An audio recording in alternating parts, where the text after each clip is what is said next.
Okay, good afternoon, everyone. We're calling to order the Carson Reclamation Authority. Today is May 5th, and we'll start with our rules of decorum. Staff, are you ready? The meeting is called to order. In accordance with the Americans with Disabilities Act of 1990, if you require disability-related modification or accommodation to attend or participate in this meeting, including auxiliary aids or services, please contact the city clerk's office at 310-952-1720 at least 48 hours prior to the meeting. We're asking that you treat everyone courteously, listen to others respectfully, exercise self-control, give open-minded consideration to all viewpoints, focus on the issues, and avoid personalizing debate. Embrace respectful disagreement and dissent as a democratic rights that are inherent components of an inclusive public process and roles for forging sound decisions. The rules of decorum are on the screen. I will not go over each one. The public may address the members of the Carson Reclamation Authority during the designated public comment periods. There will be 2 oral communication sessions, one for agendized items, another for matters not on the agenda but within the jurisdiction of the authority. Comments is limited to 3 minutes. All are urged to take appreciate health safety.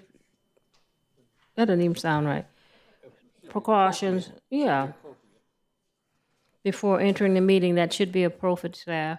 All are urged to take appropriate health safety precautions before entering Carson City Hall. Wearing a mask is not required, but is highly recommended, especially by those who are experiencing any airborne illness symptoms. If you're unable to attend the meeting in person, public comments can be submitted before the meeting. Email public comments can be emailed to the city clerk's office at cityclerk@carsonca.gov. The cutoff time to submit any email communication is by 2 p.m. on the date of the meeting.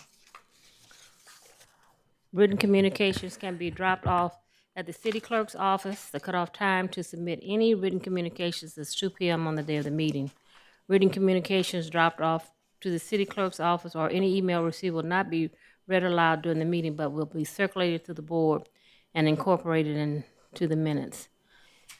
You can view the meeting via live stream on at www.carsonca.gov, at YouTube, www.youtube.com/C/City of Carson, California official YouTube page, Cable Spectrum TV channels 35 and AT&T channel 99. Roll call, Authority Secretary.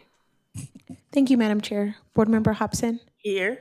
Board Member Thomas. Here. Board Member Aldridge. Present. Authority Vice Chair Hicks. Present. Authority Chair Davis Holmes. Thank you. Thank We'll you. have a flag salute by Board Member Aldridge. Please stand and place your right hand over your heart. Ready? Begin. I pledge allegiance to the flag of the United States of America and to the republic for which it stands, one nation, under God, indivisible, with liberty and justice for all. Thank you.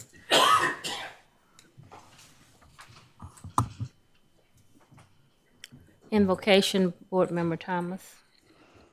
Thank you. Please bow.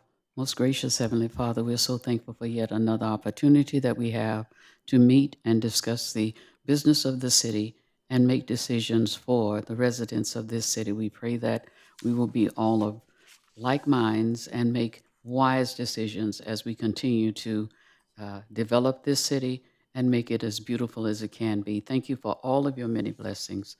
For it is in Christ's name we pray. Amen. Closed session items. Yes, Madam Chair. The board will be convening into a closed session meeting, which is authorized pursuant to Government Code Section 54956.8 regarding real property negotiations with respect to the real property located at 2400 Main Street as listed in the CRA's agenda packet. Thank you. Authority Secretary, were there any comments on closed session items? No, Madam Chair. No. We're going to recess the closed session. We should be back, staff, council, in what? 40 minutes? We should be back by 5 o'clock.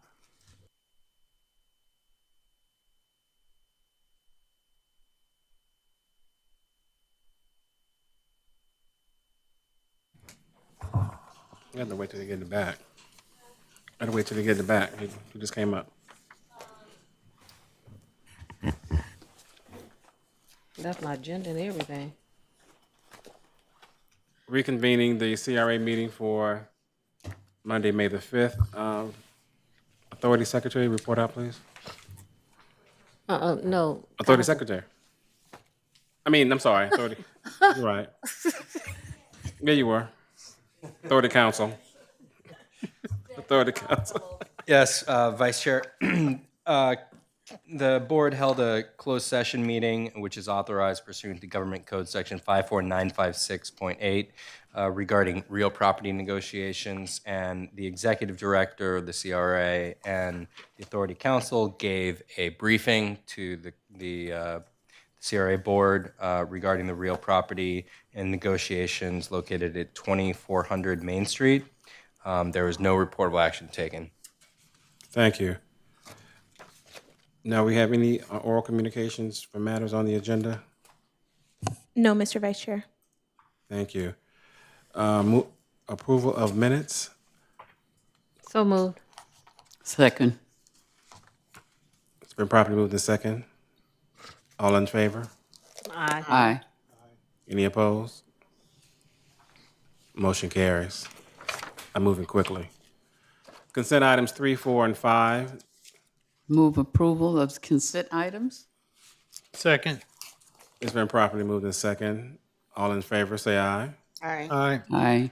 Any opposed? Motion carries. Item number 6, under discussion, consideration of an amendment of restating option agreement and joint escrow instructions with Carson Goose Owner LLC, a Delaware limited liability company, and Fidelity National Title Insurance Company, a California corporation acting as the escrow holder and the title company for sales 3, 4, and 5 for the former compact landfill. Staff report.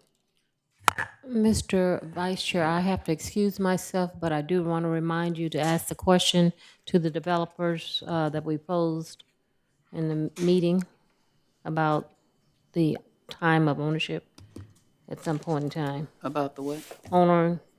Keeping ownership of the property. Yeah. You're talking about for the Carson. I'm sorry, you're talking about the Carson place. Yes. Yes. Yes. I do have to excuse myself. Thank you. And as she leaves, this is her birthday month, chairperson, so happy birthday. Well, sing to me. It's not your birthday yet, Oh, shucks. but it is your month. Birthday month. I said birthday month. So we'll say happy birthday month. Happy birthday. Birthday month to you. Birthday to me. Happy birthday month to you. Thank you. All righty, staff report.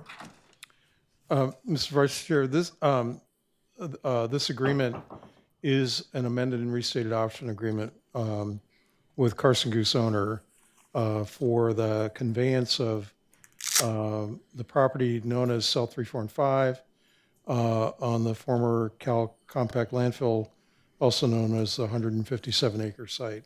We first entered this agreement, the option agreement, in December 2020, and now 4.5 years later, we're ready to proceed with the final version of the agreement, which has been amended a number of times to prepare for closing. I just want to call your attention to the second paragraph. It says closing is expected to be prior to May 15th.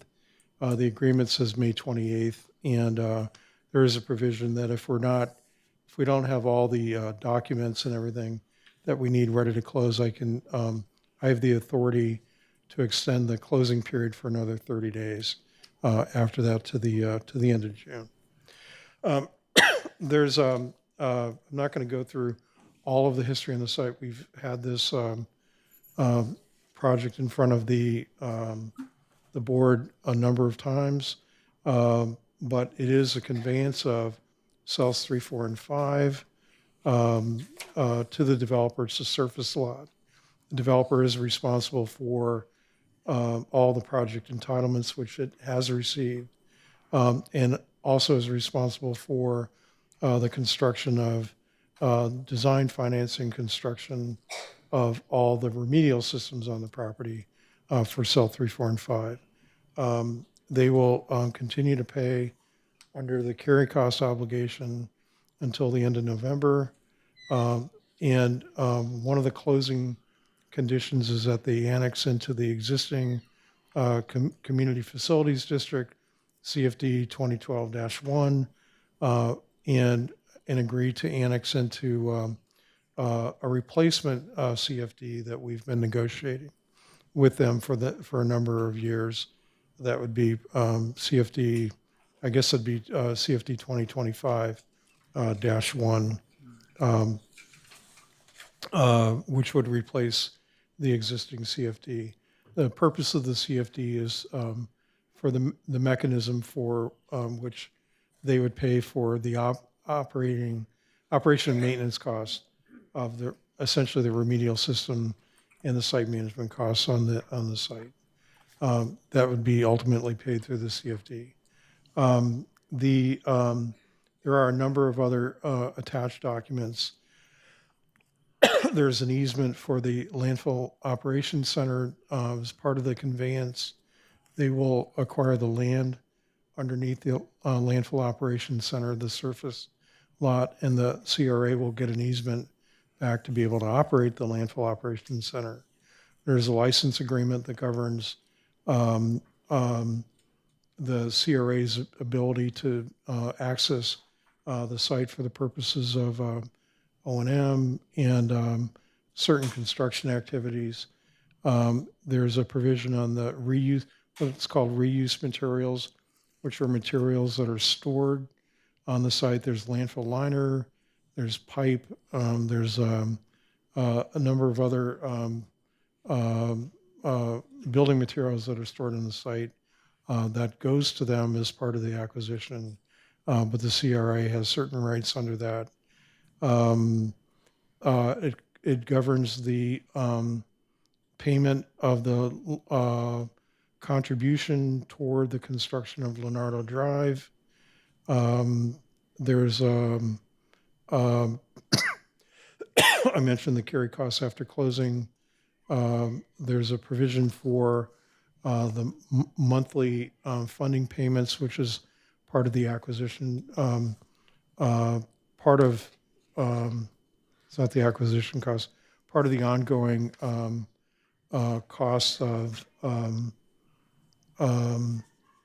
ongoing support for this for the CRA in the future after post closing. And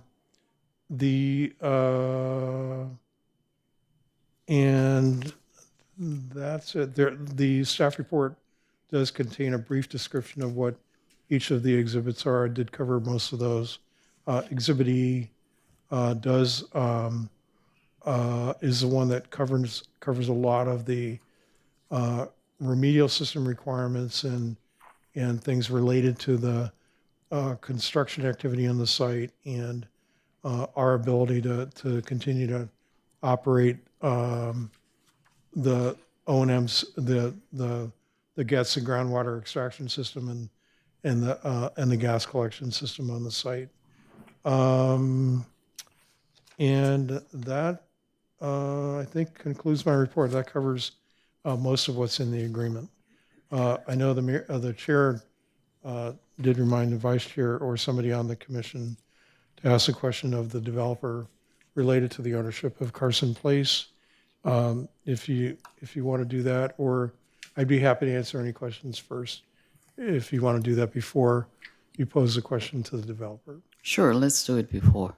And so the discussion or the comments that we have had is Carson Place, which is, we'll call it the star of the project.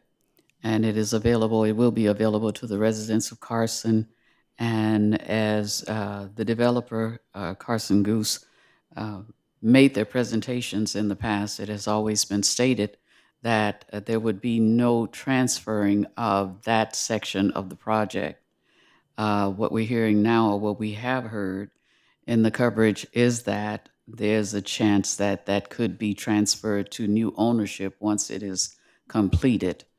And so we would like to understand that better, number one. Number two, Is it possible for us to, we can request that there's no change in ownership for a period of time, number of years, whatever that needs to be, because we feel more secure with Carson Goose having the responsibility for that area as it was presented in the beginning and continued to be presented until now. Yeah, so you can certainly ask the developer if they're willing to agree to sort of a lockout restriction period for their, for them to not transfer Carson Place.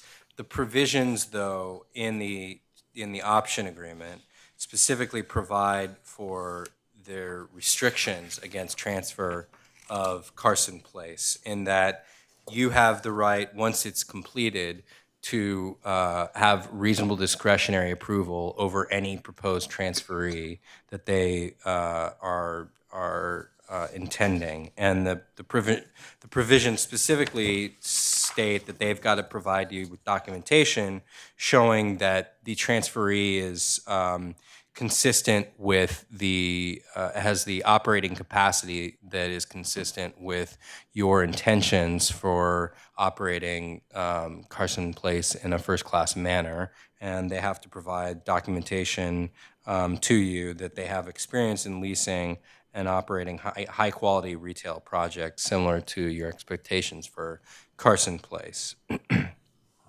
So with that being said, would like the applicant to come before us and see if they are amenable to that process?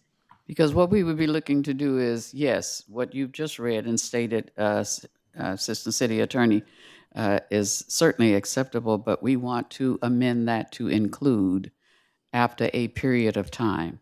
In other words, you don't complete it and then within a year or even before it's completed, it's been transferred. That's the concern. Yeah, so you're asking the developer whether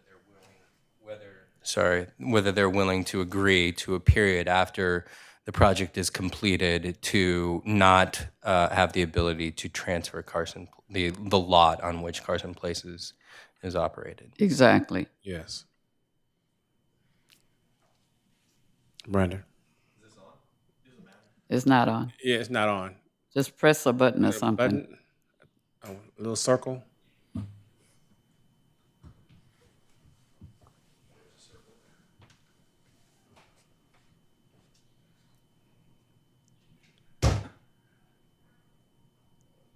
We need the podium microphone to work. Staff? Edgar, It may be from that monitor that's right here on the side where Gary normally sits at, where Gary sits at.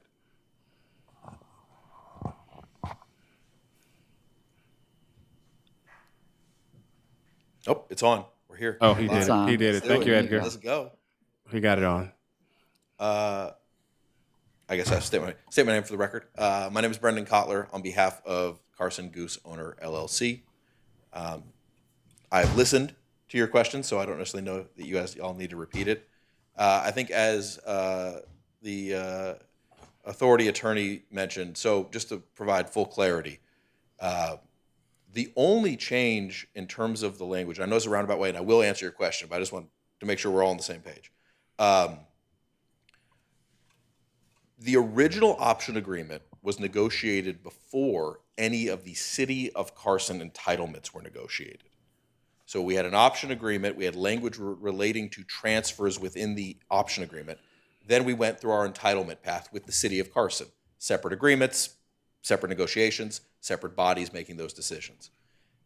After the development agreement was finalized and approved by City Council, the provisions in the transfer, both pre-completion transfer and post-completion transfer of both the site itself, but specifically then known as the Country Mart, now Carson Place, were slightly different, which is to say that what was in the development agreement was slightly different than what was in the option agreement. And so there's always been a desire to make sure that they're consistent. And so to the extent that your either memories serve you well, as many of you sit either on the Planning Commission or on the council, or you went back and actually checked your notes and said, this seems close but not quite right. That's certainly part of it. The other big change was this addition of the pre-completion restriction on transfer. And so we've agreed to that. We've added that in to give the board complete discretion. That is not, I don't believe that exists in the development agreement. So we're going to have this weird dynamic where the board has more authority than the city council does in terms of monitoring any sort of transfers we would make. But you all are the board, so that's good for you guys, I suppose. In terms of post-completion transfers, we have no intention of transferring it. It seems like miles away. I'd love to be back in front of you in a couple of years saying it's done. I want to transfer it. Like, let's talk about it. Admittedly, I don't see a big distinction. Let's say I agree right here. Say, you know what? Deal. 2-year lockout. And then I come to you the day after it's closed, because I have never come back in front of any of you and asked for something different than I once asked for. Y'all know that I say that obviously in jest. We've renegotiated this agreement many times. But I come back and say, hey, it's a day after, but here's this great group that does this as a business.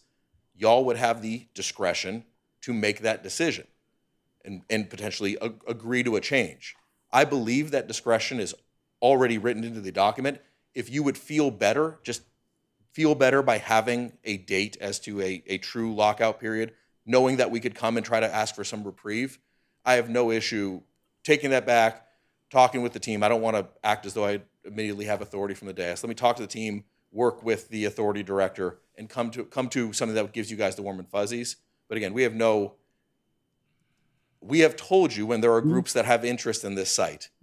Right now there are none, and we have never suggested doing anything with Carson Place besides keeping it for ourselves, with the notable exception being the park area of Carson Place, which I think you guys remember, but maybe don't, is actually deed restricted to only be a park. And so if you can kind of picture in your mind the retail area in front, the parking lot, but the actual park area behind is what will be recorded on title at completion to be deed restricted as a park and park only. So it will have no future development rights absent a change in the deed restriction that will be negotiated with the CRA board. Okay, if I may. Yes. So what thank you, first of all, and we are aware that we have discretion to say no to whomever if that should occur. So why can't we have both?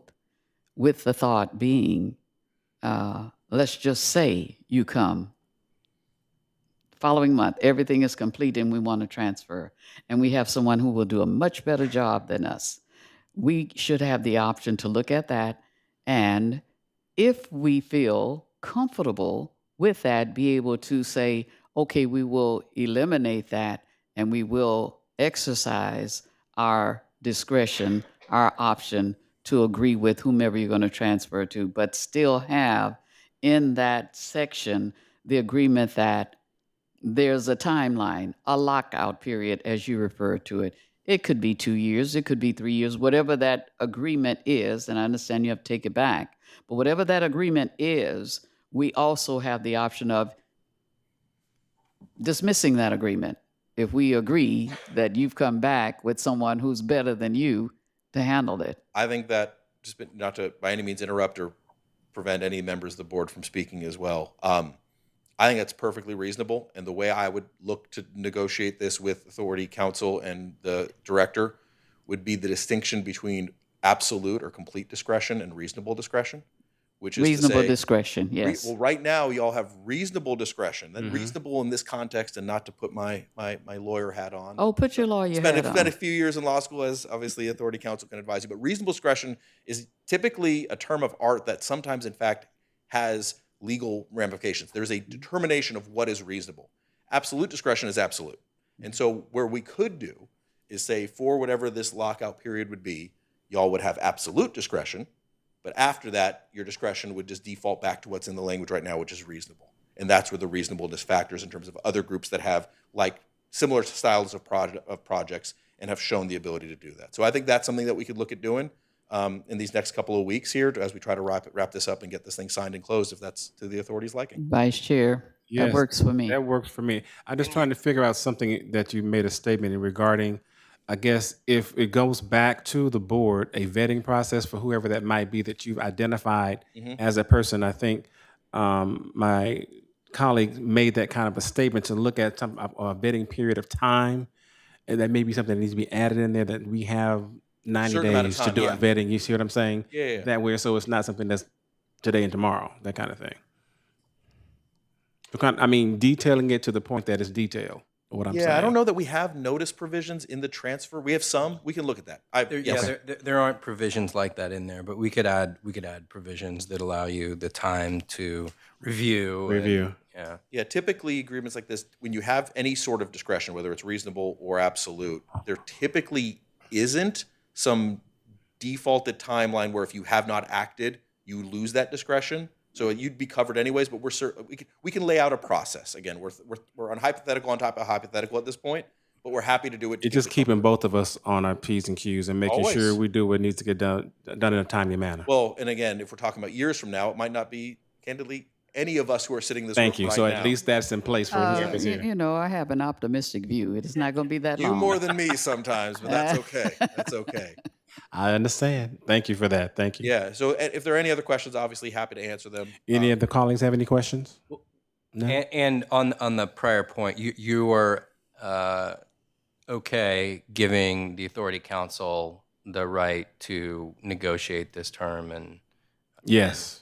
determine on your behalf. Okay. You have to bring it back anyway. So yes, please, No, please do. no. So So we're you're not going to negotiate it on your own. That's what right. You're You, saying? this item will not be brought back to the authority. My only concern was the amount of time. I think the applicant said 2 years. I don't know what our I colleagues are think saying. that was just a hypothetical. That's a right? hypothetical. But I'm trying to determine if we're giving the authority council the authority to do the negotiations, what would that number be if you're agreeing to it under your authority? You see what I'm saying? I mean, if I hear what you're saying. You hear what I mean, if he may come back and say he does a year, and we as a body may say we don't like that year, we need it a little bit longer, but it's already been agreed So upon. I think that when you, and I understand what you're saying. So basically what you're saying is, what is that lockdown period going to be? Hypothetically, as the applicant was speaking, he used the number 2. 2, yes. But what if we want 3? What if we want 4? So you're going to be in that negotiating. Yeah, if he comes back and his team says 1, then I have to make the determination whether we need to schedule a new council a board meeting to bring this back to you. The problem will be that will then inevitably delay the closing. I would say not to speak out of turn, but I would certainly advocate that the board provide some guidance to authority council before these negotiations, so that he or she are ready to negotiate and know that they've got what your wishes are. I agree with that because I don't want it. I like 5. 5 comes to my mind. So since we're discussing it, I like 5. Yeah, a good round even number 5. Even number. They're at. So I mean, authority council, if we can work on that, and even within those 5 years, if there's a provision for either one of us, I mean, we may find somebody that can do it as good or better, or they may find someone that does it better for themselves, to at least have that ability to bring it to the body at that point. Yeah, but they agreeing to the 5 years, but you have some wiggle room within those 5 years. Yeah, that's where I'm thinking of this idea of distinguishing between absolute discretion. So right now, the way it's written is that if we try to transfer the land that is Carson Place before completion, you guys have absolute discretion to say yes or no. So we have to come back to you and we say what you, and you guys get to decide what you want to do. To the extent that we agree to this lockout dynamic, whatever the amount of years, I think the idea would be that during the lockout, it's absolute. Mm-hmm. After, it goes back to the reasonable standard, which again, in all cases, you get what you want. Okay. Does that make sense, authority council? Right. So do we have consensus on 5 years then? Do we? Yes. Yes. We got it. Okay. Well, again, I don't want to speak out of turn. I'm not agreeing on the record to that. I understand. No, we understand. We understand this is for that. his negotiating purposes. To give it to our authority council so they know what to do He's when they been do given sit guidance. down and negotiate. Yeah, there you go. Understood. So they know the process. Awesome. So with that said, to the staff, there was some issues that you did bring before this body regarding the dates and making sure May 15th is not the correct date. It should be the 28th. JR, Yeah, I believe the agreement says the 28th. the 28th? Yeah, the it was only the this- agreement's correct. The agreement's correct. It's just a staff report that was not updated. Okay. So with that being said, with all the corrections and the date of the 28th, along with the, I guess, directions given to our authority council, I entertain a motion. So moved. Approval. Second. Been properly moved and second. I guess we can go to vote on this one, authority council. Secretary. Were you guys manually voting or using your screens? Well, I was going by, you know what, all in favor? Aye. Aye. Any opposed? It's unanimous. Motion carries. Now we have oral communications matters that are not listed on the agenda. Authority clerk, do we have any public comments? No, Authority Vice Chair, no comments. Thank you. Oral communications from any authority members? Yes. Thank you. Okay, so today is May 5th. Happy Cinco de Mayo to all those that celebrate that. But we do have flyers out now for the upcoming Juneteenth celebration, and it's the Save the Date flyer. Juneteenth is going to be held on the 14th of June. That's a Saturday. It is typically held at Mills Park. Mills Park is under construction and will continue to be under construction at that time. So the Juneteenth celebration is being moved to Anderson Park. That is very important. If you show up on the 14th at Mills Park, you will be there alone. So mark your calendars, Juneteenth, and it begins at 11. Patrons will not be allowed on the park before 10:30, and it will run from 11 to 6 p.m. The headliner is going to be, there's going to be a tribute to Frankie Beverly and Mays. We have some amazing entertainment, so we can't wait. The planning is already in process, and mark your calendar. Be there or be square. And by the way, happy Mother's Day to those who are mothers. That's coming up this weekend as well.